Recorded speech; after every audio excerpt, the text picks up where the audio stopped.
Medo que ele chegou aqui, que eu já acreditei, só em ver ele. Por a conversa dele, eu já acreditei, que eu também sabia que nós era capaz, né? Ele apostou em nós e nós acreditamos nele. Porque a gente já começou a ver valor no trabalho de nós. A autoestima deu um pulo pro futuro, 2 futuros além.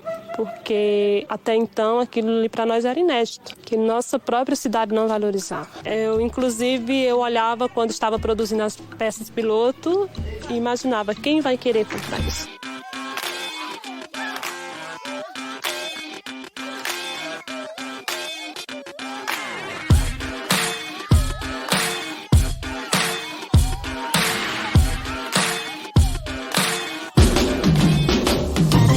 Fala geral, eu sou o Deusendo Braga, estamos começando aqui mais um Arquibancada, seu podcast que fala de arquitetura e urbanismo e se utiliza da arquitetura e do urbanismo para falar de tudo que você possa imaginar. E este é o nosso episódio de número 33. Finalmente decorou, né? Finalmente decorei e não falei que nem o Cebolinha. Tlim.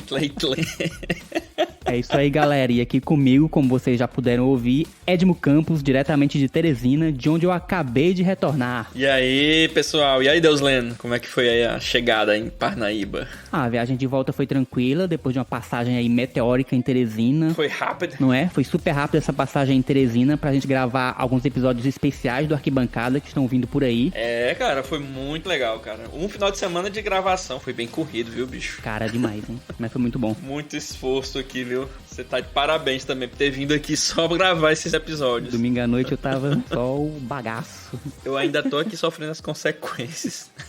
Uma ressaca. Ressaca de gravações de uma série que a gente vai finalmente começar aqui no Arquibancada. Uma série que a galera da Geral sempre pediu aqui pra que a gente abordasse e vamos começar finalmente em agosto. Aguardem. Súplicas da audiência sobre patrimônio histórico, patrimônio cultural, né, na verdade, né? Exatamente. O Edmo aí já deu todo o spoiler, mas é esse mesmo. Ah, cara, mas, enfim, a gente deu spoiler lá no Instagram, né, inclusive. Poxa, é verdade. Quem acompanha a gente já sabe. Quem acompanha tá sabendo, né? Mais um motivo pro pessoal acompanhar a gente aí nas redes sociais, no Instagram. E é isso, aguardem essa série super especial, que tem tudo a ver com o que a gente gosta de tratar aqui no Arquibancada, né? Que é essas transversalidades que vão além da arquitetura e do urbanismo. Cara, tem muita coisa envolvida. Você mora numa cidade histórica. Isso, Parnaíba. Eu me criei numa cidade histórica. Na velha Cap. Parnaíba, você e eu, Oeiras. Trabalhamos com isso já, né? É verdade, já trabalhamos no Instituto do Patrimônio Histórico e Artístico Nacional. Passamos pelo IFAM, então era inevitável não falar de patrimônio. Cara, é isso aí. E vocês vão poder perceber nesses episódios muitos conceitos, muita técnica, muita história, mas também muita afetividade, principalmente de nossa parte. Deusleno se emocionou, eu vi ali. Olha. Não tira da edição, viu? Muitos spoilers, tá demais. Não, mas muito legal, cara. Foi muito bom ter gravado esses episódios aqui presencial, né? Eu sempre sou fã de episódio presencial, né? 100% na verdade. Ah, somos. É outra vibe, completamente diferente. Nossa, é outro envolvimento, cara. Muito bom mesmo. Cara, e pegando esse gancho aí, falando sobre patrimônio histórico, queria dar um recado aqui pra galera que nos ouve aí, os arquitetos, estudantes, que tem um pezinho aí no patrimônio, gostam, são amantes dessa área, que agora, nesse mês de junho, a gente tem 2 grandes eventos acontecendo em São Luís do Maranhão, sobre patrimônio histórico. São Luís, que é uma cidade que tem um acervo arquitetônico maravilhoso, diga-se de passagem. Nossa, muito rico, né? Vai ser um evento promovido pelo CAU Brasil, em parceria com o CAU Maranhão, onde eles vão estar organizando aí o Seminário Nacional de Patrimônio Histórico, no dia 13 de junho, agora. E juntamente, logo em seguida, vem o 9º Fórum Internacional de Patrimônio Arquitetônico, aqui no Brasil. Olha aí. Um tema ligado mais a Portugal, mas vai acontecer também logo em seguida a esse seminário organizado pelo CAU, ou seja, nos dias 14, 15 e 16 de junho. Então você que gosta de patrimônio, que é um estudante da área, não pode perder esse grande evento em São Luís, que vai do dia 13 com esse evento do CAU e termina no dia 16 com esse fórum internacional. E uma notícia, não vai ser transmitido pelo YouTube. Eventos 100% no presencial. É pra valorizar, né, cara, o evento e estimular também a galera a participar presencialmente e conhecer o próprio centro histórico, né? Que é uma aula a céu aberto. Exatamente. São Luís, cidade belíssima. Então você tem uma grande oportunidade de participar desses 2 grandes eventos que acontecem agora em São Luís. As inscrições já estão abertas e para mais informações você busca aí os canais oficiais do Cal BR ou do Cal Maranhão. Ou confira os links úteis que a gente sempre disponibiliza aqui na descrição do nosso episódio. É verdade, sempre colocamos na descrição. Muito bem. E falando em patrimônio, tudo a ver com o episódio de hoje, né, Edmo? Na verdade, tudo tá interligado, né? A arquitetura é um negócio muito legal porque tá tudo muito ligado, conectado. É né? uma teia que se espalha por toda a história da humanidade. Tem tudo a ver também com o episódio de hoje, porque tem uma força na memória afetiva, nos modos de fazer. E se trata do material e do imaterial também. isso. Vamos se acostumando com esses termos aí, se você ainda não conhece. Pois bem, já introduzindo aqui, a gente vai falar hoje sobre design social com o nosso amigo, quem? Áureo Tupinambá Júnior. Áureo Tupinambá Júnior, arquiteto, designer e um dos colaboradores do projeto A Gente Transforma, né? Projeto idealizado pelo designer Marcelo Rosenbaum. Exatamente, um belíssimo projeto. Bom, o Áureo que já faz parte aqui da família arquibancada, né? É um arquibanquense. Ah, com certeza. Mesmo que ele não quisesse, a gente adota. É verdade. Bom, eu gostaria de aproveitar, Deusleno, e agradecer todo o apoio que a equipe do Instituto A Gente Transforma deu para a produção do nosso podcast, desse episódio de hoje, né? Na seção de imagens, para uso e divulgação nesse episódio. Né? Cara, realmente eles foram muito atenciosos com a gente. Fica aí nosso muito obrigado pra galera do A Gente Transforma. Um abraço. Um vasto acervo, né? Com fotos belíssimas, muito, muito legais. Sim, tudo é muito incrível. E a galera pode conferir depois, porque vamos deixar aí os links muito legais na descrição do episódio também. A gente vai colocar uns links bem legais aí para vocês acessarem depois aí o projeto e saber de todo o processo que está sendo, na verdade, esse projeto. E aí visitem lá agentetransforma.org.br. É isso, visitem para conhecer melhor o A Gente Transforma. E visitem e acessem também o Arquibancada nas principais plataformas de áudio: Spotify, Google Podcasts, Apple Podcasts, Amazon Music, no Deezer, direto na nossa página no Podbean e também lá no YouTube. E estamos também no Instagram. Exatamente, e estamos lá para mais informações, complementos sobre os episódios e para interagir, galera. Confira lá o nosso Instagram, o @arquibcd. Cara, porque é importante também e em breve a gente vai começar a ler comentários e quem sabe até colocar áudio da galera aqui participando. Vai depender do nosso editor, da boa vontade do nosso editor, Deusleno Braga. É isso aí, geral. Continue interagindo e mandando seus comentários. A gente tem ficado realmente muito feliz com os comentários que a gente tem recebido e que fazem com que a gente sinta cada vez mais próximo de vocês. Valeu mesmo. E não se esqueçam também de assinar o nosso feed nas plataformas de áudio que vocês escutam a gente, para que o algoritmo recomende cada vez mais o Arquibancada para mais e mais pessoas. Esse danado desse algoritmo aí que a gente trabalha para ele, né? Praticamente. A inteligência artificial já dominou a gente nem se deu conta ainda. E é isso, geral. Recadinhos dados. Vamos agora para o episódio de hoje do Arquibancada com o projeto A Gente Transforma, aqui com o nosso querido Áureo Tupinambá Júnior. Então é isso, cara. A gente vai mergulhar aí nessas transformações aí que estão ocorrendo em Várzea Queimada, no sul do Piauí. Valorização da cultura de Várzea Queimada. Isso, através desse projeto inovador. Então vamos lá para essa jornada aí pelo sertão do Piauí. Pois vamos lá. Partiu Várzea Queimada. Pois bora lá, partiu!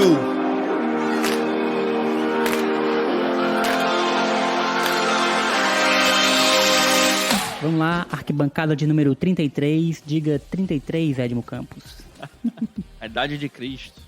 É a idade de Cristo, que beleza. Pois é, estamos aqui novamente com o nosso querido designer, arquiteto Áureo Tupinambá. Multitalento. Super talento aqui. Cara, quase 20 programas depois, né? Desde o primeiro, 23 programas, na verdade. Queria que ele falasse um pouquinho das experiências, ele tava com saudade do podcast. Oi, arquibancada, tudo bem? Obrigado por abrir a porta mais uma vez para essa conversa. Eu sou o Áureo. Eu sou designer gráfico, sou arquiteto também, mais cedo do que o outro, né? Mas acho que as coisas conversaram bem ao longo desses anos, as artes gráficas com uma arquitetura. Eu atuo como designer gráfico há exatos 33 anos, que é o número desse podcast. Olha aí, olha as coincidências aparecendo. Não coincidentemente. E há 13 como arquiteto, né? Eu me formei há 13 anos e venho desenvolvendo já há alguns anos alguns trabalhos trabalhos, a princípio através do Sebrae Piauí e depois desvinculado da instituição, junto a comunidades, desenvolvendo peças, designs, produtos que pudessem enriquecer o repertório dessas comunidades onde nós atuamos. E nisso vai de joias, a luminárias, a cerâmica, prata, ouro, opala, palha, o buriti, né? Enfim, uma infinidade de materiais que são várias comunidades, cada uma com a sua materialidade, cada uma com a sua personalidade, e é isso que eu vim aqui contar para vocês um pouco. Cada comunidade com sua riqueza, né, Áureo? Exatamente. É verdade, cada universo uma riqueza. O Piauí é longo, né? Então, nessas distâncias todas, do norte ao sul, ele consegue estratos diferentes, né? Porque nós somos um estado abençoado com os 5 biomas. Nenhum estado carrega os 5 biomas. E isso é maravilhoso, porque cada bioma tem materiais diferentes, Sim.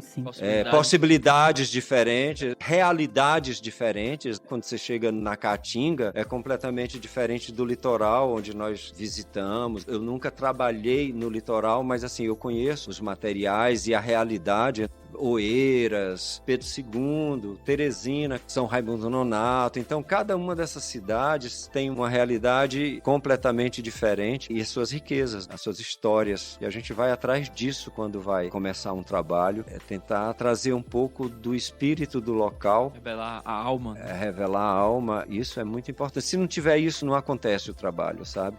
Tem que ter esse cuidado, essa escuta. Isso eu aprendi muito com o Marcelo Rosenbaum quando a gente esteve em Várzea Queimada, que para ele chegar onde chegou no primeiro momento, no primeiro encontro com a comunidade, ele só chegou porque ele entendeu que o material dele não poderia sair sem antes visitar os antigos, em busca de uma oralidade, de uma história que só poderia ser repassada através dos mais antigos. Foi muito interessante porque ele e a equipe de designers, que eram 2 portugueses que estavam com ele nesse processo, desenhavam e não conseguiam chegar a lugar nenhum. E aí o Marcelo falou, vamos parar. Vamos revisar o processo. Vamos revirar o processo, tem uma coisa que não está se conectando. E aí ele foi visitar a casa dos mais velhos e nessas visitas ele encontrou um surrão, nada mais era do que um surrão, o velho surrão que nós conhecemos. E ele perguntou o que era aquilo, aí as pessoas foram explicar o que era o surrão, qual era a função do surrão, e ele achou a peça interessantíssima, porque o surrão era o abrigo de tudo que a comunidade agrícola ou rural produzia. Ali se guardava o feijão, a farinha,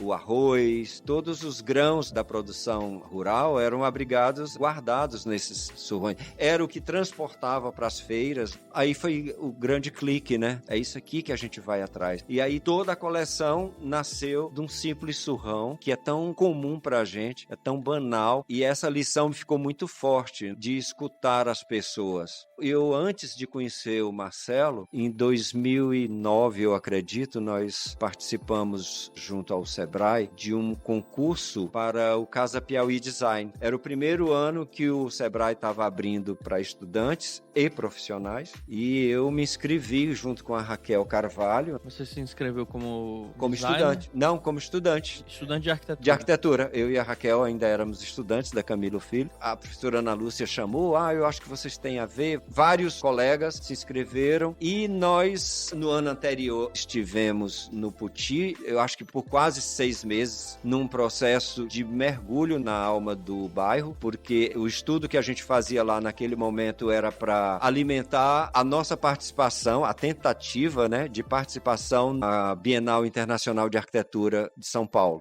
E na época a gente conseguiu, a gente foi um dos grupos selecionados. Pô, que massa. Legal, cara, que bacana. Foi a única faculdade de arquitetura do Nordeste que conseguiu ser selecionada. O tema era o público e o privado, e o professor Paulo Vasconcelos e Ricardo Roque, que nos orientaram, conseguiram enxergar isso muito bem no Puti, essa permeabilidade que havia entre o público e o privado, quer dizer, os quintais são únicos, as casas são permeadas pelo bar, uma quitanda, uma lojinha, aquilo tudo era uma parte de um universo só. E nós fomos lá para dentro, uma equipe de 12 alunos, e fizemos uma pesquisa muito profunda. Então, esse tempo que nós passamos no Puti para preparar o material para esse concurso, nos serviu pro ano seguinte, quando a gente voltou ao Puti para desenvolver essa coleção pro Casa Piauí Design. Aí, ok. Aí juntou um pouco da tua experiência como designer, gráfico. É muito engraçado. Eu vou voltar mais um pouco ao tempo, não sei se as pessoas vão entender. Só fazendo um resgate aqui pra quem tá conhecendo o programa agora, o Áureo participou de, acho que é episódio 11, né? 2 episódios. O episódio 14, que é arquitetura e cinema, e o episódio 11, sobre conceito criativo e ancestralidade. Que a gente falou da história de vida do Áureo, né? Desde a infância, as influências, até ele se tornar um arquiteto. Então você, de repente, quer entender um pouco mais sobre a história do Áureo mais aprofundadamente, tá lá no episódio 11. Mergulha em mim, por favor. Isso, mergulhe no rapaz. Mergulhem no Áureo. E assim, hoje eu queria entender exatamente como é que foi essa tua ponte em relação ao design de produto, Eu design vou social. falar exatamente disso quando eu ia fazer esse retorno mais ao passado. Isso. Quando eu comecei como designer gráfico, cabia a gente desenvolver a identidade visual de uma empresa. Sim. E na época, um leque de opções, que era o cartão, o envelope saco, Sim. pasta com bolso, São sacola. produtos, né, cara? Os produtos que a logo precisava As aplicações, carregar, né? as aplicações que a gente chama, né? Aí surgiram os parâmetros, os shops mudaram os parâmetros de apresentação da sua identidade visual e aí começaram a surgir algumas demandas. O totem, a sinalização externa, como fazer isso de uma forma artística, como fazer isso conceito. sem que fosse um pirulito, né? Aquela placa... Sem graça, né? Eu comecei a treinar o design aí. Eu lembro demais que assim... A forma. As formas, o material, aí eu tinha o acrílico, aí daqui a pouco começou a entrar o alumínio composto, mas até o alumínio composto entrar, eu só tinha o acrílico e a chapa de ferro. Aí eu fui brincando com essas coisas e fui perfurando chapas. O design lida com materiais. No caso do design gráfico, era um outro mundo, né? Era o mundo do papel, das tintas, da gramatura. E em 2D. Um suporte bidimensional, né? Exatamente. Aí, de repente, eu precisava produzir uma peça tridimensional. Eu nem imaginava o que era SketchUp, como ainda hoje não. Mas eu conseguia montar ela, as 4 faces da peça, com toda a riqueza de detalhe. Eu lembro que, como eu não dominava a arquitetura, eu ligava às vezes pro Gualberto. Gualberto, como é que a gente representa uma cota? Como é que a gente faz? O Gualberto me dava as dicas todas e eu mandava para as empresas, várias empresas de comunicação daqui, para executar as peças, numa riqueza de detalhes que você não pode imaginar. Mas eu ia atrás, porque eu não conhecia, eu estava acostumado com o design gráfico aplicado à papelaria, das 2 dimensões. E às vezes você, não sei exatamente como era teu processo no design gráfico, mas geralmente você manda o arquivo já com o tamanho fechado, você não precisa dizer, olha, fazer a relação de cotas. Eu mandava tudo certinho, com medidas, cotas, eu representava tudo, linha de chamada, aqui entra material tal, aqui é perfurado para uma iluminação indireta, enfim, eu mandava tudo. E isso aí eu fui treinando trabalhar com produto. Laboratório, né, cara? É um laboratório, que aí depois os objetos iam pedir essa mesma experiência, né? Interessante, então, de fato, foi meio que através da comunicação visual. Totalmente. Começaram a aparecer souvenirs. Empresas vão fechar o ano e querem fazer uma peça única para dar de presente a alguns clientes. Aí sai das artes gráficas, daquela coisa do papel, aí você começa a pensar num volume, criar um conceito. Dessa forma saíram alguns produtos que tinham essa força de produto mesmo. Um objeto tridimensional, utilitário. Aí vieram os Casa Piauí Design, que foi a primeira vez que eu me arrisquei em pensar um objeto que tinha um briefing que me dizia que eu deveria reconhecer os valores locais, que a peça fosse sustentável. Que cumprisse uma série de pré-requisitos. O principal requisito era de que a peça ela abrigasse uma função sustentável. Eram peças cujo design deveria carregar uma série de valores, né? Ela tinha que trazer materiais locais, história. Conceito, né? O tal conceito que a gente falou tanto no primeiro programa. Aí eu e Raquel nos jogamos pro Puti novamente, um ano depois de já ter estado lá. E aí começamos, e aí discussões, e eu taco a desenhar, e visito. Fazer a imersão.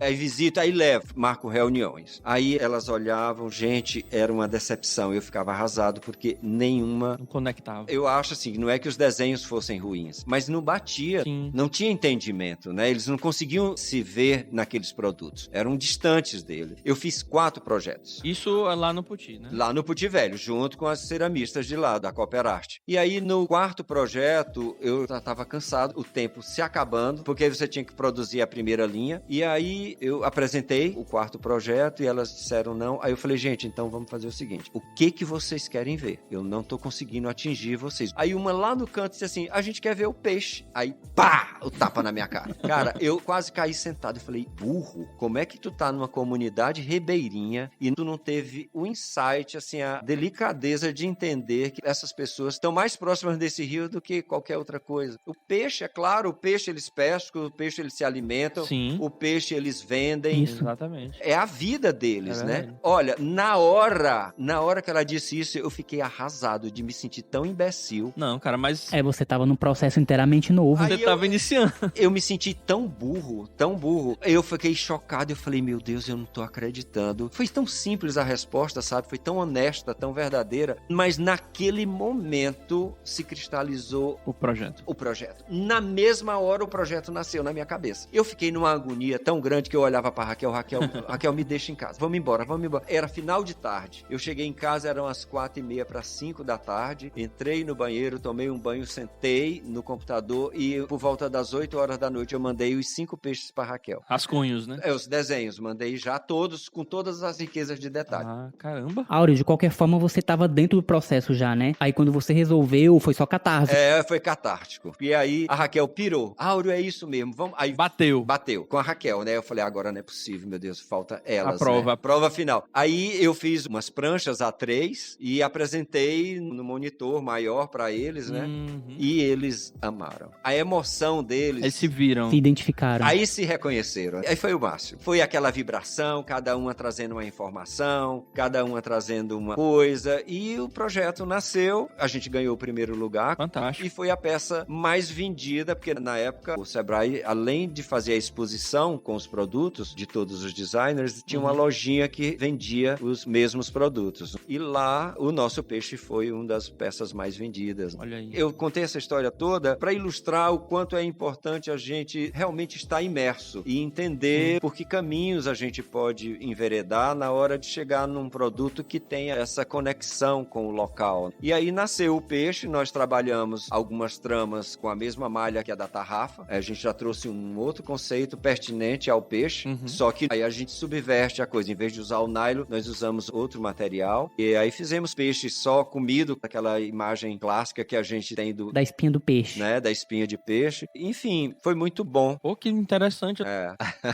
O Áureo trabalha aqui do meu lado, praticamente. E, assim, são infinitas histórias, né? Pra gente conhecer, pra gente entender, né? Então esse foi o teu começo de história com o Sebrae. Aí foi o início, aí tudo que o Sebrae queria. Mandavam pra ti. Eles não queriam pagar os designers caros de fora, tinha eu com um valor mais barato, né? E aí me chamavam. Sebrae, Não. Sebrae. Cuidado, Sebrae.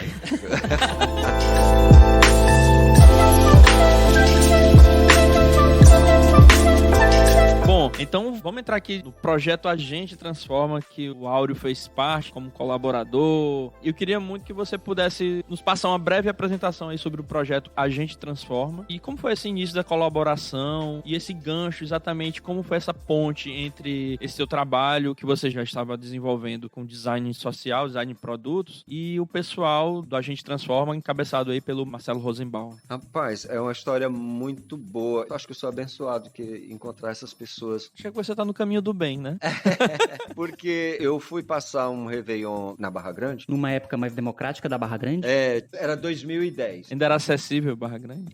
Eu fui com um amigo piauiense, mas que morava em São Paulo, e é louco pela praia. Quem? É o Bernardo. Aí o Bernardo veio, fomos pra Barra Grande, estávamos lá num barzinho, aí entrou o Marcelo com a família. E ele já conhecia o Marcelo de São Paulo, o Bernardo. Cara, foi assim, velho. Foi. Aí o Bernardo se levanta da mesa, Áureo, peraí que eu vou cumprimentar ali o Marcelo. Eu já conheci o Marcelo, dos projetos que eu acompanhava e, claro, do programa da da Globo, né? TV, da Globo. Eu fiquei na minha, quietinho. Eu acho que essa coisa de tietar é uma coisa meio chata mesmo, cafona. Ele foi lá, cumprimentou, voltou, a gente fez a nossa refeição e na saída, o Marcelo tava numa mesa próxima à saída do restaurante. Aí, novamente, o meu amigo foi lá, cumprimentou, ele se levantou, nós fomos apresentados, puxamos ali uma rápida conversa, ele disse, vamos se ver, vamos aparecer para conversar. tudo mais. Deve ter rolado o assunto de arquitetura, alguma coisa, rapidamente. Ali, né? Rapidamente, o Bernardo me apresentou como eu estava no último ano de faculdade, estava preparando o meu TCC, quando eu o conheci. Aí começamos a conversar. Todos os dias a gente se encontrava, dá-lhe cerveja na beira da praia. Até... Melhor forma de conhecer alguém.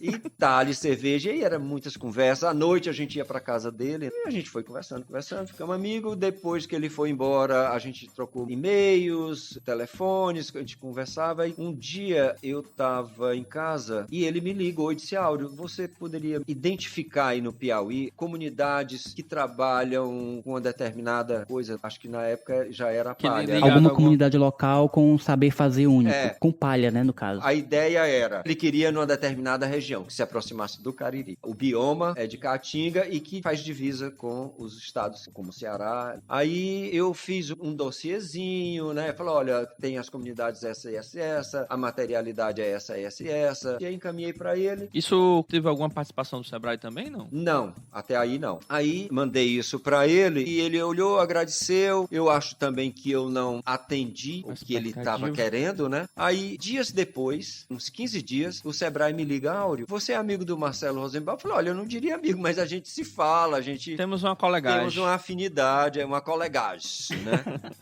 E aí, qual era do Sebrae? A gente tava querendo falar com ele, você poderia abrir um canal? Aí eu falei, sim, eu vou falar aqui com o Marcelo, e eu não ia passar o telefone do cara sem pedir a permissão dele. Aí eu liguei pra ele: Marcelo, o Sebrae acabou de me ligar pedindo que eu fizesse uma ponte entre você e o Sebrae. O que você acha? Eles façam agora, pelo amor de Deus. Eu quero muito entrar no Piauí através do Sebrae. Aí passei pra Rosa o telefone dele, falei, olha, vai te procurar a Rosa ou o superintendente do Sebrae, que era o Mário Lacerda, né? E aí isso foi feito. E aí ele jogou essa pergunta que ele havia me feito para o Sebrae: olha, onde é que eu posso atuar? Aí o Sebrae convidou ele para vir e saiu em expedição com ele pelo Piauí. Eu não acompanhei, mas a gente se ligava o tempo todo: Áureo, eu tô aqui num lugar incrível, Áureo, eu tô aqui chocado. De onde ele podia, ele me mandava uma ligaçãozinha. E aí, quando ele chegou, a gente foi conversar sobre o que ele tinha visto, né? Ele disse: Áureo, eu já encontrei o lugar. Não é o lugar que possivelmente o Sebrae queira, mas é o lugar que eu vou querer trabalhar, esse que era Várzea Queimada. Que é no município de Jaicós. Jaicós, Piauí. Que é vizinhança, está dentro de um bolsão que na época era considerado o menor índice de desenvolvimento do Brasil. Sim, do Brasil. Do Brasil. Um dos menores índices de desenvolvimento. Eu lembro aqui no site lá do Agente Transforma, lá eles fazem esse questionamento. Que índice é esse, né? O que é esse IDH? Esse Índice de Desenvolvimento Humano. Que índice é esse? Quais são esses parâmetros? Marcelo sempre traz esse questionamento. Acho que é porque ele deposita tanta esperança no ser humano que ele acredita que onde haja o humano, haja a força da transformação, né? Força do desenvolvimento. A força do desenvolvimento, né? A potência do andar, do evoluir. E ele ficou invocado, ele já disse: Áureo, eu vou trabalhar nesse local. Ele já estava tocando esse projeto, né? Não, o AGT já existia. Já existia. São vários projetos. O AGT acontece em diferentes locais. O primeiro foi no, acho que... Parque Santo Antônio, em São Paulo. Sim. Era o das cores, né? Que era da pintura. Isso. E uma quadra no centro. Ele conseguiu entrar devagarinho. Era uma boca de fumo, um lugar de muita vulnerabilidade, né? Sim. E aí, quando ele veio pra cá, foi o segundo AGT. Já era um desdobramento. E o Marcelo veio pra cá, acertou os ponteiros entre o Sebrae e, na época, o pífio governo do estado. E aconteceu. Ele veio, abriu uma edição. Gente, eu não tenho ideia de quantos alunos tinham. De fora. Tinha a equipe que veio pra gravar, tinha uma equipe de documentarista, tinha um jornalista que escreveu o livro, tinha uma fotógrafa maravilhosa, incrível. Enfim, era uma equipe imensa. E a gente chegou na comunidade, da noite pro dia, a pacata Várzea Queimada virou uma loucura, com alunos da Itália, da Espanha, de São Paulo, do Nordeste, enfim. E a gente viveu dentro daquela comunidade imersões transformadoras.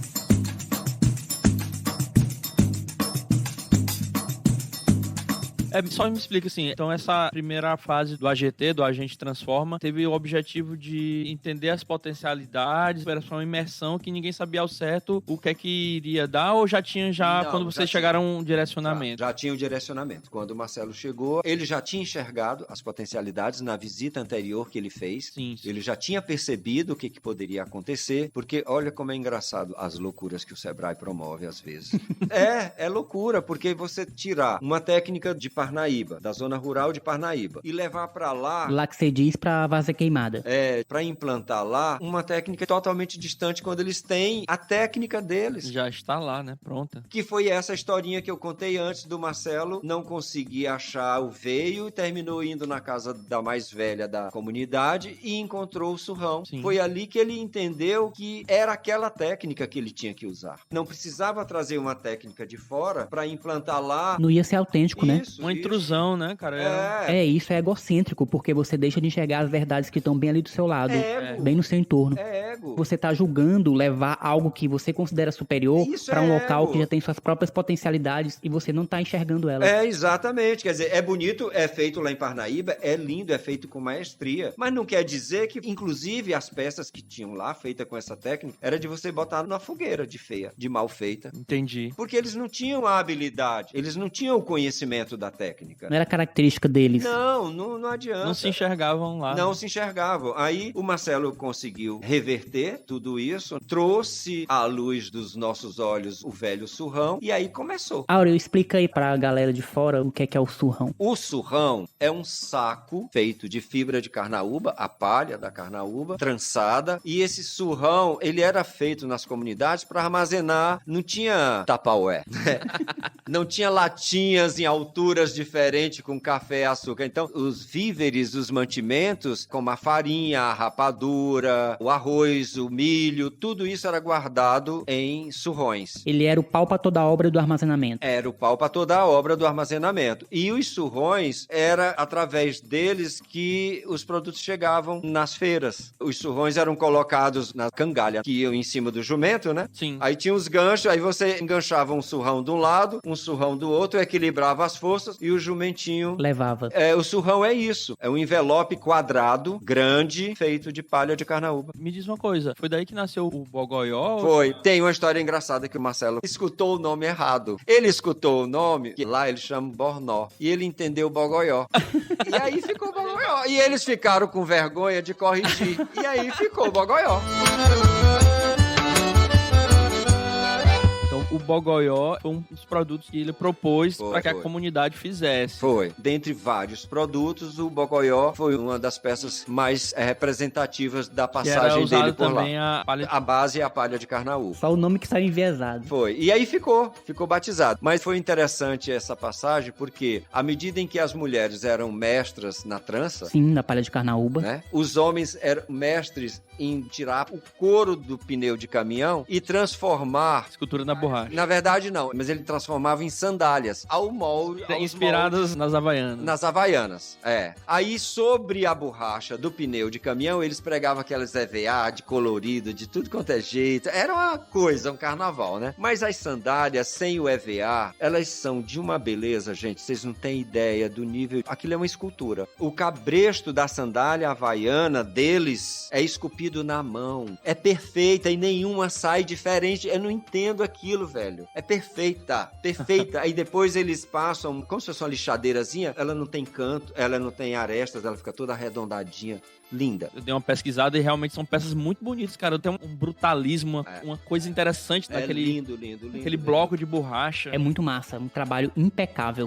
E aí o Marcelo propôs eles saírem do conforto de fazerem sandálias para outras coisas. Aí vieram colares, pulseiras, veio um terço, que foi uma das peças mais Muito fortes, mais emblemática, porque é uma comunidade muito religiosa, e veio o tapete pegadas, que é uma obra de arte também. Ele foi feito com as solas das sandálias que eles fazem em tamanhos diferentes, como se fosse uma mandala em vários círculos. É um tapete, é uma obra-prima, eu acho, aquele tapete de lindo, né? De força. Aí os homens ficaram encarregados de trabalhar com a borracha e as mulheres com a palha. A toca nasceu para abrigar... Tinha essa diferença, né? As mulheres nem tocam na borracha e os homens nem tocam na palha. E é o engraçado, cara, que eles conseguem essa borracha dos pneus de caminhão Abandonados. que são abandonados lá na região, né, cara? Sim, essas borrachas de pneu estão por toda parte nas estradas. Que a princípio eles conseguiam até de graça, à medida em que foi ficando famoso, começaram a cobrar Cara, não acredito. fortuna dos pobres e eles, meu Deus, precisamos voltar a fazer só chinela pro povo entender, né? Porque aí tinha uma grife, né, por trás, né? Ai, gerou todo um comércio. E aí, nesse momento que a equipe sai de lá, numa das reuniões com o Sebrae, o Marcelo indicou meu nome para fazer o acompanhamento dos produtos que estavam sendo executados. De que forma? Os produtos precisavam de uma supervisão. Um controle de qualidade. Se a forma estava adequada, o tamanho estava adequado, se estava distante do que havia sido desenhado. E aí eu fiz esse acompanhamento até 2014, 2015. Porque eram produtos feitos com a técnica artesanal própria de vaza queimada, mas ainda eram objetos de design, que seriam comercializados. Porque, já estavam sendo comercializados. A questão foi o seguinte, aquelas mulheres não haviam esquecido a técnica. Aquela técnica estava adormecida e elas não trabalhavam. Raramente uma fazia uma cesta, alguma coisa, algum surrão. Aí, quando a gente saiu, a gente deixou isso lá para elas, com a incumbência de começar uma coleção. Daqui a pouco já estavam recebendo pedidos. Aí eu tinha que receber os pedidos, encaminhar para ela precificar. O pedido vinha para mim, eu encaminhava para o cliente. Quando o produto ficava pronto, o produto vinha de várzea para cá numa odisseia, amigo. Chegar produto de várzea naquela época, sem carro. Ainda hoje é complicado ir para lá, para mim. Aí os produtos vinham, eu ia receber na garagem da empresa líder, levava lá para casa, ia pro aeroporto e aí eu esquecia da vida. Áureo, você falou aí da técnica que você percebeu que estava adormecida nessas mulheres lá de vaza queimada. Você não tem a impressão de que tem uma coisa que parece que tá tão enraizada na cultura das pessoas, de um povo característico,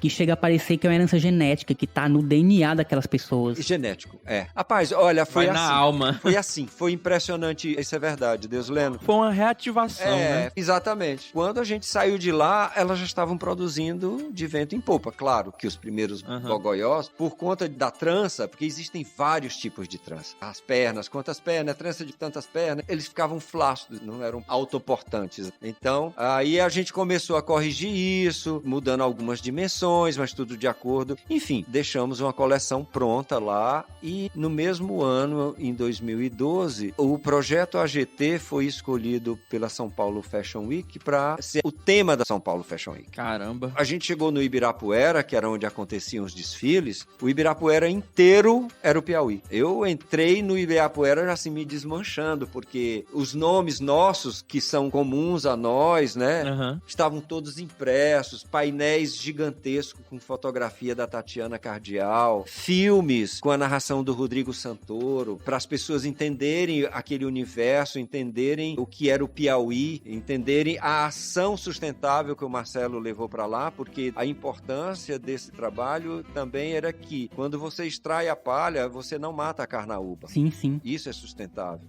Interessante. A palha é recolhida, é retirada o pó e o que sobra da palha ou vira cobertura de terra ou vai para o artesanato. E essa foi o grande pisada, porque naquela época o tema era a sustentabilidade na moda. E aí quando o Paulo Borges teve contato com o projeto, Paulo Borges é o criador da São Paulo Fashion Week. Quando ele conheceu o projeto AGT, ele convidou o Marcelo. Então, o Piauí estava inteiro, o Ibirapuera inteiro era o Piauí, cara. Foi uma das coisas mais lindas que eu já vi na minha vida. Ver a Silvana gigantesca, sabe? Silvana é uma das artesãs, né, de vaza queimada.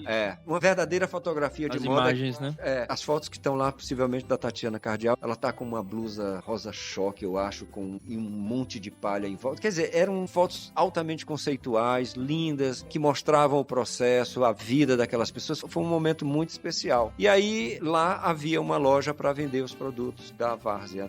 Estava disponível aquelas coleções, né? Já estavam disponíveis aquelas coleções. Que são a toca de palha, né? A toca de palha e a toca da borracha.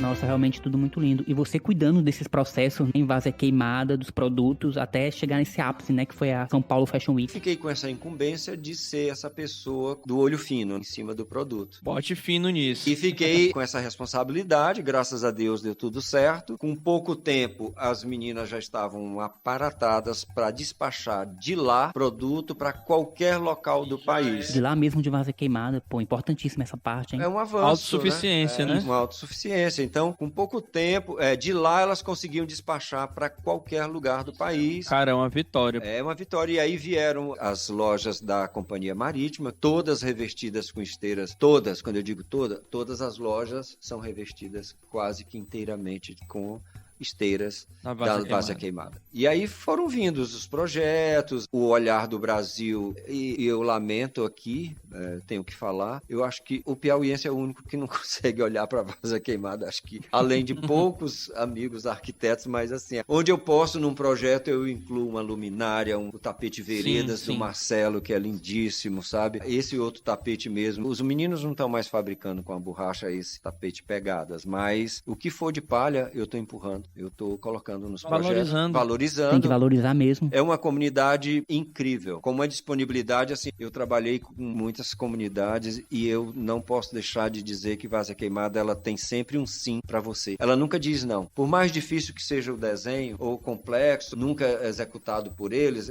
sempre dizem, a gente faz. A gente vai ver aqui. É interessante. Isso é muito bacana, gente. Isso mostra a vontade dessa pessoa de desenvolver, de levar adiante uma ideia. E hoje ela já cria, a Marcilene, que é a presidente da associação, né? Ela já está à frente, é uma líder, é uma menina super dinâmica. E eu saí de lá, depois já retornei em 2014 com um projeto do Marcelo, que era fazer um acompanhamento de umas máscaras para umas cadeiras. Ele foi convidado pelo Philip Stark para fazer uma intervenção numas cadeiras que chamava, acho que Together. Tinha uma abreviaçãozinha. Essa iniciativa do Philip Stark é TOG, que é uma siglazinha para Together, All Creators Together, que é uma iniciativa de promoção do design acessível. É TOG de Together, exatamente.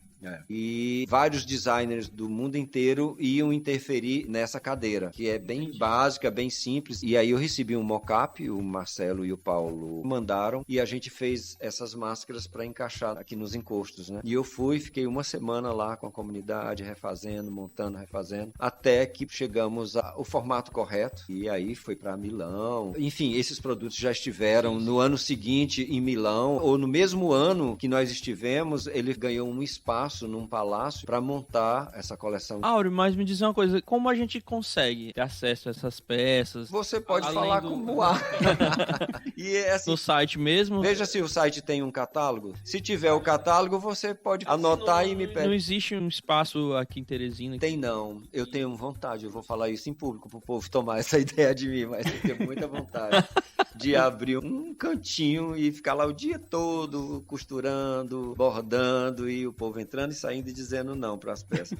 Mas eu convido o Piauí a conhecer Várzea Queimada. Hoje eles têm uma estrutura. Me leva junto aí. Eu já me convidei várias vezes. Áureo, falando em conhecer Várzea Queimada, eu e o Edmund ainda não fomos lá e também acho que muita gente do nosso público não foi ainda para conhecer. Como é que é Várzea Queimada? Várzea Queimada, cara. É centro-sul.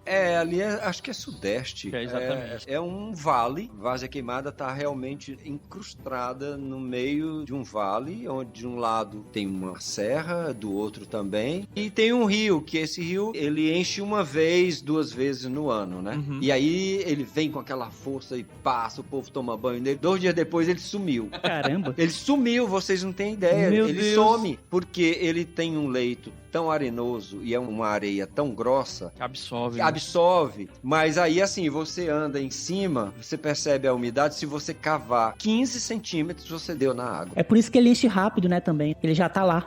Tá todo lá embaixo. Caramba. Aí o que as pessoas fazem? Elas cavam uns cacimbões e enfiam manilhas e a água vem toda para dentro da manilha e com isso eles conseguem fazer a sua horta, plantar o seu capim para dar para vaca, né? Tem um exemplo lá com a agrofloresta que é impressionante num local daquele, você encontrar uma experiência bem sucedida, não, é mega bem sucedida. Que é uma grande tendência, né? É atual, uma grande independência. Também. O Martinho conseguiu, que é um dos grandes artesãos, ele tem uma terra próxima à margem do rio, ele tem 2 tanques de piscicultura. Então ele puxa a água do rio, alimenta os 2 tanques do rio que está embaixo. Lá nos 2 tanques ele tem o peixe que ele come fresco. Da água que está no tanque vai para as plantas, aí ele tem mamão, banana, tomate orgânico, ele tem outras hortaliças. É uma experiência incrível, incrível. Eu fiquei impressionado quando eu conheci. Lá ele tem a abelha, as colmeias, né? Então a comunidade inteira, inclusive, já tem um pouco dessa cultura. Isso tudo No existia antes ou foi impulsionado pelo projeto? Já existia, mas o projeto trouxe mais autoestima, impulso, né? mais autoestima.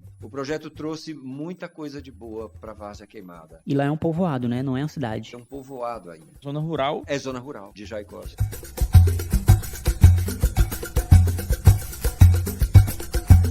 Eu lembro aqui do documentário também, que tem no site, que ele fala assim, olha, o Rosenbaum, né? Fala assim, quantas várzeas queimadas ainda existem por aí, pelo Brasil afora, com tanto potencial e a gente E não... mesmo no Piauí, quantas várzeas não observa, queimadas né? ainda existem, né? E totalmente ignoradas. E não são vistas, cara. Uhum, é verdade. E com essa mesma potência adormecida, essa coisa latente, Só precisa né? de uma ativação, né? E é importante demais, cara, um projeto que resgata a cultura das pessoas, mas também que não romantiza a situação em que elas se encontram, Exato. né? Esse cuidado... Que realmente promova transformações, né? Novas oportunidades, né? Lá a gente tá para potencializar. Eu acho que em nenhum momento não houve nenhum, eles são isso, vamos cuidar. Não, podem, têm força, têm conhecimento, vamos tocar para frente. E é com esse espírito que eu acho que as meninas chegaram. Eu falo nelas porque foi o segmento que mais cresceu, as artesãs, né? E é interessante também que esses jovens acabem voltando também para a comunidade para ajudar. É que parte deles possam querer realmente voltar e manter essa cultura de maneira digna também, como uma opção e com perspectivas de vida. Exatamente. Exatamente. Tava vendo também no documentário a Marcilene falando, né, que é interessante também que tenha alguém da comunidade com um pé na realidade de fora, porque o tempo lá na comunidade passa diferente. Totalmente. Olha, outro dia eu fui pra E lá você e precisa ter assim que aqueles eu cheguei, compromissos. assim que eu cheguei lá, eu fiz uma foto. Tava bonito, uma luz linda, eu fiz uma foto e postei. E aí logo em seguida uma amiga minha ligou e disse: "Eita, tu num lugar desse tu se transforma, a gente consegue ver na tua cara a felicidade."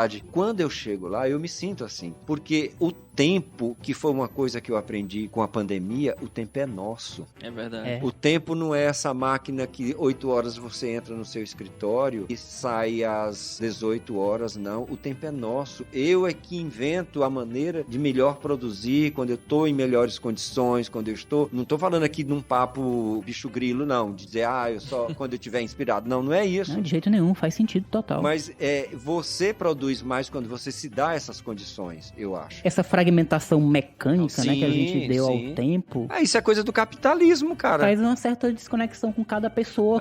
Isso é uma ferramenta horrível. Sim, porque o tempo é integral. O tempo é integral. Então, quando você chega em Várzea, é realmente isso. É outra dinâmica. Não tem jeito. Eu digo assim... O modo slow. É o modo slow e no final, tudo Dá certo. Tudo perfeito, tudo acontece. Tudo flui. Era isso que tem que ser. Isso é maravilhoso, cara. E as pessoas... Uma das coisas lindas de Várzea Queimada é assim, você tá lá, aí entra um carregando uma coisa que ele trouxe da rocinha. É uma melancia, é um pratinho cheio de acerola, ou de umbu, pra fazer uma umbuzada, ou pra fazer um suco. E tudo é dividido, cara. Isso é o suprassumo da comunidade. Isso é comum unidade. Você É uma dividir, comunidade. você dividir, gente. Você dividir. De fato, Isso é uma comunidade. Foi um dos maiores ensinamentos que Várzea me deu. Qualquer coisa que a roça dá, eles chegam e dividem. Tira um pouquinho. E aí já é muito. E aí você junta com outra coisa que você tem e tudo dá certo. Isso é lindo demais, cara.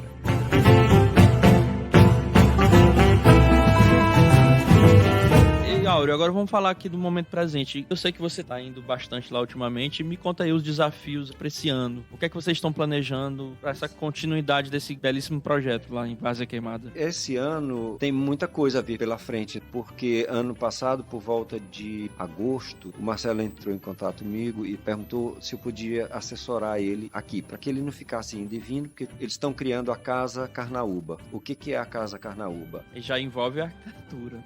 Já envolve a arquitetura do escritório do Marcelo, né? É um lugar que vai receber a palha da carnaúba, extrair dela o melhor pó, num espaço onde esse pó seja melhor recolhido, em maior aproveitamento do pó e numa qualidade maior, porque ele não vai se misturar com a sujeira. Depois de extraído, esse pó é usado pelas artesãs para venda, preço maravilhoso, porque a nossa carnaúba ainda tem isso. Sim, sim. Então é um espaço para beneficiamento da palha de carnaúba. Esse espaço, depois de recolhido o pó, a palha vai para um outro setor da edificação para ser armazenada para o uso do artesanato. O artesanato vai usar a mesma palha que gerou o pó. Então é uma construção em que vão se aprimorando processos. Aprimorando processos. E aí o escritório do Marcelo desenvolveu o projeto. Nesse momento ele está nas fundações, já foram feitas. E essa semana os tijolos chegam. Nós contratamos um parceiro de fora, o professor Danilo Acácio, que veio do Juazeiro. Ele trabalha com isso lá. Tijolos ecológicos? Tijolos ecológicos. Ele veio dar uma aula pra gente, porque estava muito difícil.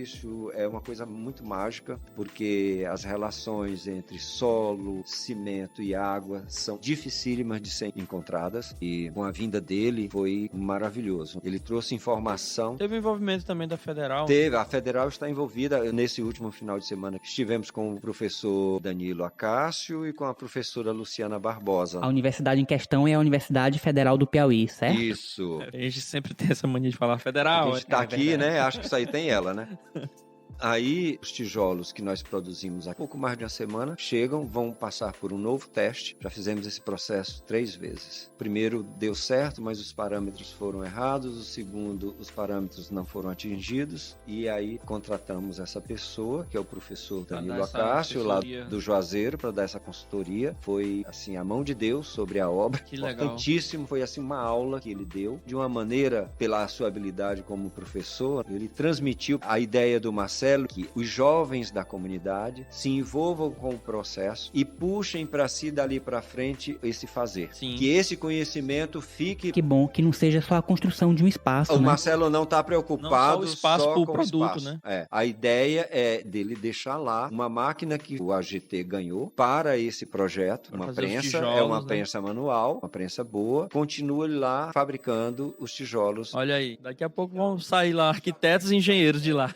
Não, se Deus quiser, já tem 3 meninos muito bons envolvidos até aqui, desses que você fala isso e ele entende a história toda já, Sim. sabe? O Tico é impressionante, o Tico Barbosa. Que massa, cara. Ele é pedreiro, trabalhou em São Paulo. Lá em São Paulo, eles entram em determinados ajustes para poder Sim. darem conta da pressão, voltam porque não aguenta a infelicidade daquela cidade, graças a Deus. E aí, então, ele tem um conhecimento impressionante e uma habilidade em pegar a coisa no ar. Então, o Tico tá com a equipe de 2 colegas ajudando ele, 2 garotos de várzea. E a gente logo mais, acho que essa semana, depois dos testes saírem, a gente já começa. São 12 mil tijolos que a gente vai precisar para erguer a casa. E já estamos na pressão do engenheiro dos tijolos, já tá na hora, né? Cara, quanto aprendizado aí, né? Muito vai ser bom, muito cara, bacana. pra comunidade, Muito porque bom. isso aí pode se desdobrar em serviços que eles podem oferecer. Pois é, dentro da você própria acredita comunidade. que a gente anda na comunidade, ou então a gente tá fazendo os tijolos, aí passa uma pessoa, aí para. Rapaz, mas é bonitinho esse tijolo, rapaz, olha. Aí eu vou querer minha casa disso aqui. Eu falei, pois olha aqui. Aí eu já aponto pro Vai Tico, ser né? o case de sucesso. As meninas todas que passam lá, Áureo, eu vou fazer uma reforma na minha casa, eu adorei esse tijolo, eu vou fazer, pois, olha aqui. Mas é muito legal. É muito legal. Muito bom, cara. Várzea tem uma arquitetura muito singela, muito fofa e que infelizmente está se perdendo. Várzea reproduz em sua arquitetura, eu diria, sem medo de errar, que 99% da arquitetura lá reproduzia aquele arquétipo que a gente tem de uma casinha. Sim. Só que o telhado não avança. A casinha que toda criança desenha. Telhado de 2 águas, mas sem o beiral, né? Casa Porã. É isso! E aí, Deusleno, a platibanda acompanha a água e ela mata a telha. Você não vê a telha. Aí você vê o desenho da casinha, a telha tá por trás da platibanda, logo depois ali na linha das telhas. É muito singelo. E aí tem 2, 3, uma ao lado da outra. Aí cada uma tem uma janela aqui, a outra tem a janela ali, a outra fazem essa brincadeira. Eu acho isso muito delicado, muito charmoso. As casinhas têm uma escala pequena, sabe? Foi uma das coisas que mais me encantou quando eu cheguei lá. A capelinha, né? Também aí tem a igrejinha que é linda. A igrejinha, né? Muito bonitinha. A igrejinha é muito linda. E Áureo, esse já vai ser o segundo fruto arquitetônico, né? Deixado pelo Agente Transforma lá em Várzea Queimada.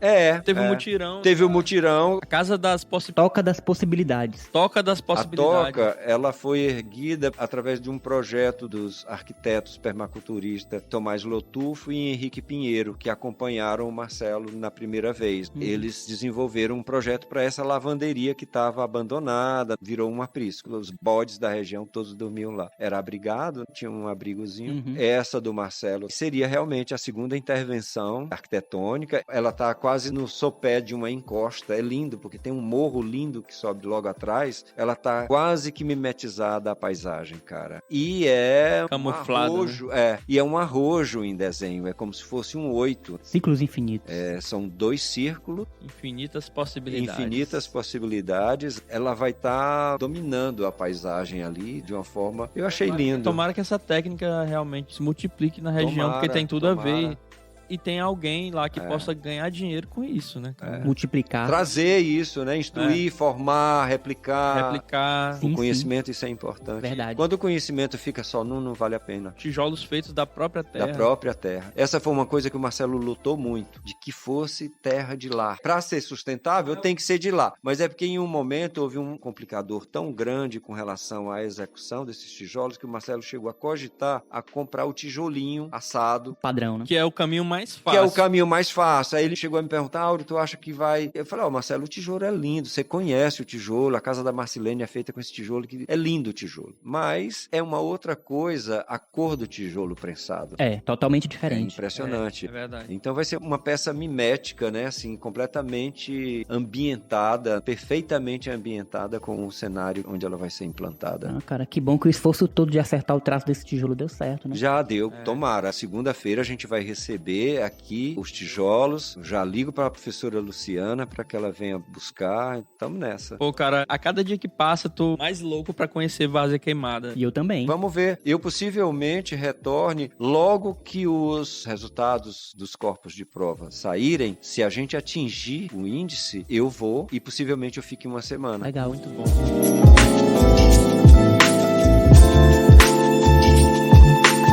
Áureo, é emocionante a gente perceber o carinho que você tem por esse projeto e especialmente por Várzea Queimada. Tem sido realmente uma experiência impressionante pra ti, né? Eu sou apaixonado por Várzea porque ela terminou me trazendo também. Eu ganhei muito, né? Como pessoa, me transformou demais. Quando eu cheguei de lá, eu disse pra minha irmã, falei, olha, André, eu acho que eu nunca mais vou ser a mesma pessoa, porque o Marcelo, ele propôs uma coisa que me marca até hoje, Edmo e Deusleno, a desconstrução do ego. Que legal. Perfeito. Pra mim, foi o maior ensinamento que o AGT me trouxe. Foi, assim, uma vassourada no ego, sabe? E eu venho constantemente me policiando com relação a isso, sabe? Tô nesse caminho desde lá. Anular as vaidades, fazer cair o véu de Maia, a ilusão. O véu da ilusão, enxergar as coisas a partir de uma ótica humana, dignificante, descobrir as potências através do meu olhar e da minha sensibilidade. Mas eu só posso enxergar isso se o meu ego tiver anulado. E isso não quer dizer que eu vá me anular como pessoa. Não, claro. Até porque você tá em busca de se conectar com a sua própria essência. Totalmente. Né? Até porque também existe uma troca ali também. Totalmente. E estar lá logo depois que a gente saiu, todos emocionadíssimos. Imagina você conviver 15 dias,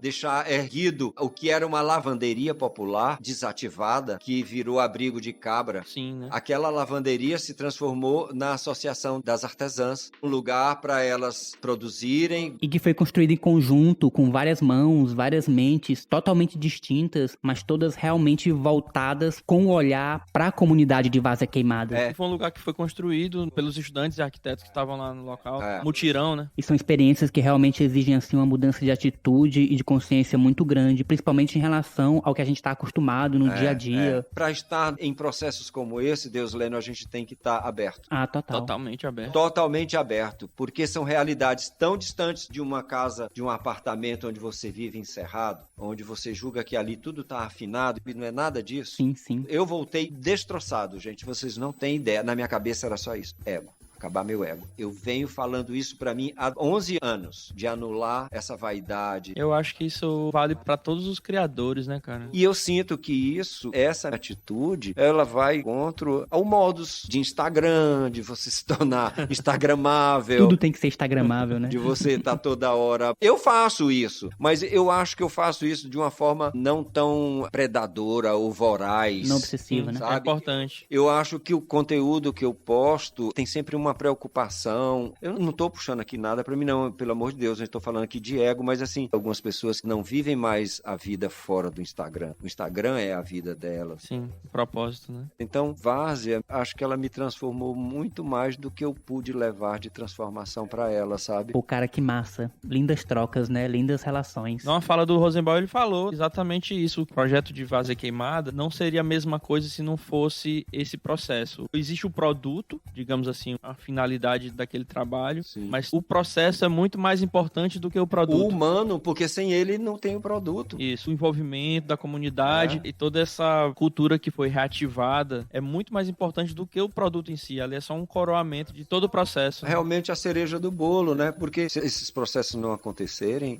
é só um produto vazio. Isso. Sabe? Exato. Talvez ele nem se sustente. Nós estamos há 11 anos. Os bogoiós ainda hoje são vendidos. Tem bogoiós em Nova York, na farm. Tem luminárias de várzea queimada na farm. Então, assim, as meninas vendem pro Brasil inteiro. O Brasil inteiro. Né? Isso. Que legal. E essa história do Agente Transforma de Várzea Queimada, ela é impressionante, né? Nem sei se isso é oficial, mas eu de fora, como uma pessoa que acompanhou desde a Gênesis até agora, eu acho que é um dos grandes projetos do Marcelo, o AGT. Sim. Quer dizer, Várzea Queimada é um dos grandes cases, né? Sim, sem dúvidas. Talvez um dos mais atuantes, né? Mais fortes. Mais fortes. E significativos, né? Ao longo desse tempo todo, o Marcelo sempre esteve presente junto à comunidade, se envolvendo. Ele se preocupa com tudo. Parece que é uma pessoa que eu conheço ali, o Áureo. Ah, meu Deus.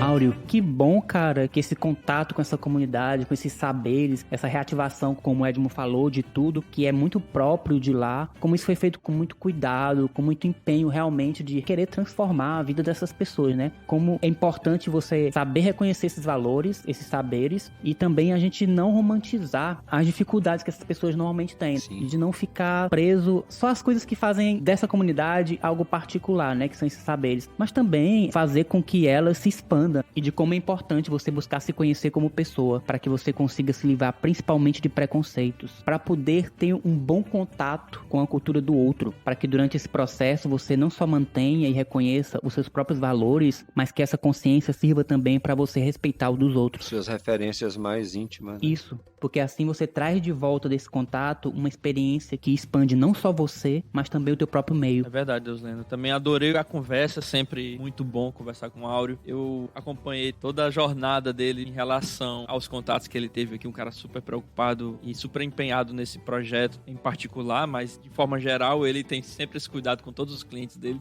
É bom frisar, né? Também concordo contigo, Deusleno, quando você diz que a gente precisa se despedir de muitas questões particulares e ter um autoconhecimento muito forte do que a gente é, para saber exatamente lidar e saber ter essa troca positiva em relação à cultura. Porque se você não se despir desses egos, nem a pessoa aprende, nem você apreende. Eu levo também muito isso para minha vida em relação à arquitetura, à arte em si. Ter essa imersão é importante até para a qualidade do trabalho que a gente desenvolve, e para ter todo esse conceito por trás, você precisa de fato ser generoso. Exatamente, é a base de tudo. Deusleno, você falou uma palavra que eu tenho muito respeito por ela, é expansão, expandir. O universo foi feito de uma explosão que continuou se expandindo, se expandindo, se expandindo até chegar a nós. Nós somos essa explosão. Nós não estamos estamos fora daquela explosão. Nós fazemos parte dela, nós somos integrantes, nós estamos eternamente em movimento e em expansão. E esse gesto, essa força poderosa que nos coloca em pé todos os dias e que nos mexe para todo canto, ela é interna, porque ela é motivadora, ela é física, porque ela nos transporta, ela faz a gente ir e vir, mas ela é transformadora. Quando você tem a consciência de que esse ciclo em movimento permite você dar voltas várias vezes. A partir de um ponto de vista, você consegue ver várias coisas, né? Várias realidades. E eu acho que essa é a matéria para a gente que trabalha com arquitetura, com arte, com cultura, para a gente que quer ver mudanças, para a gente que critica. A gente critica pra caramba, né, cara? É demais até. Precisa também ter a autocrítica. É, ter a autocrítica de saber criticar e não criticar quando não precisa criticar. Mas, assim, o conhecimento é uma coisa em expansão, é um grande vórtice, sei lá, é um grande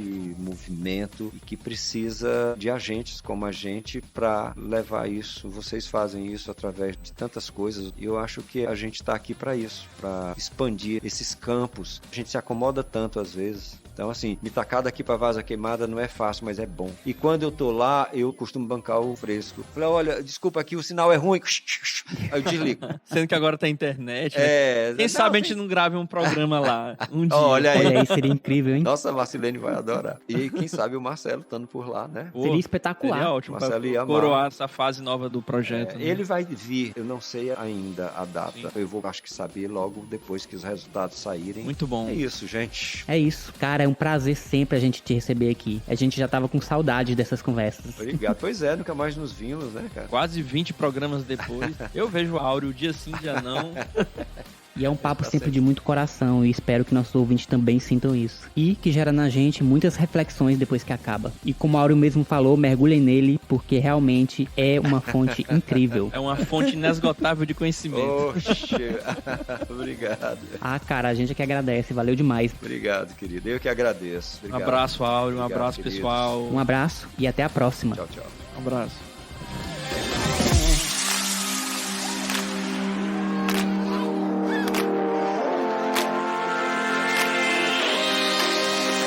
There's a light